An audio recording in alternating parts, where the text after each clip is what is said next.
Every day you hear about the youth of today being shot and being killed. It's very rare for you to turn on the television here in Chicago, where we're from, without hearing about a youth being killed. Over the summer, I was taking my children, who were in my church's summer camp, out to the park. I had to rush them back into the church because 2 teenagers were shot and killed right in the back of our church. According to the Chicago Reporter, more children are being killed in Chicago more than any other city. Since 2008, more than 530 youth have been killed in Chicago, with nearly 80% of the homicides occurring in 22 African American or Latino community areas on the south side, southwest, and west side.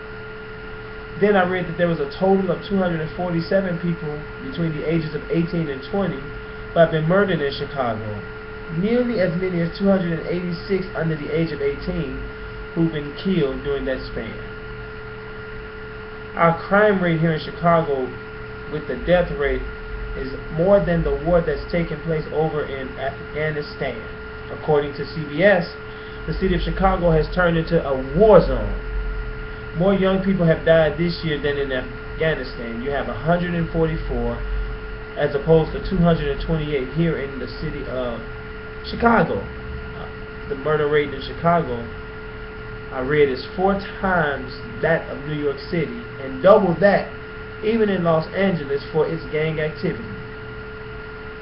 Every death or serious injury also causes wide-range ripple effects on the friends and family members who are left with the psychological burden of witnessing such violence. Even though the massacre that happened in Newton, Connecticut was unspeakable, Chicago counts far more homicide victims every month, a lot of them young people, that died in a carnage that was left in Connecticut.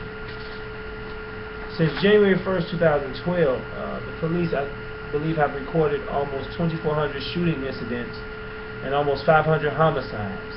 80% of them were gun-related.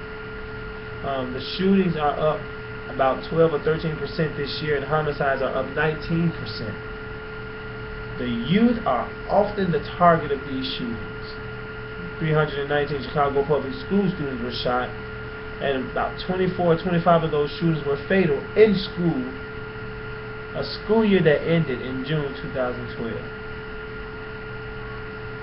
To stop the bloodbath in Chicago, Mayor Rahm Emanuel and Superintendent McCarthy have expanded police officers to the most dangerous and deadly areas, looking for help from federal agencies, and swept up guns and drugs and the individuals who possess them. So because the youth in Chicago are at risk of the violence, our solution is to keep them busy. You do that by enrolling them in after-school programs if they are in the school, and enrolling them in the summer youth programs when they aren't in school. Summer jobs are also available for teenagers. When you enroll the youth in summer youth programs, you find a good way to keep them safe. Not only are they in a safe environment, but they are learning as well. Enrolling teenagers to work jobs during the summer is an excellent way to keep them safe. What this does is it keeps them from being in a place they should not, and they are actually earning money in the process.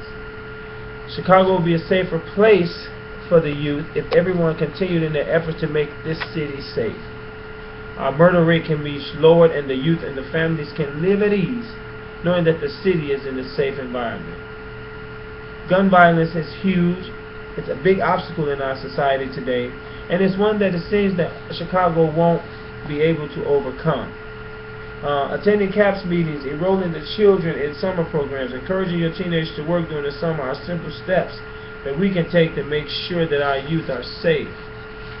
Today what we have to do is we have to truly take advantage of the things that's put before us, that we may be able to be conducive to our communities.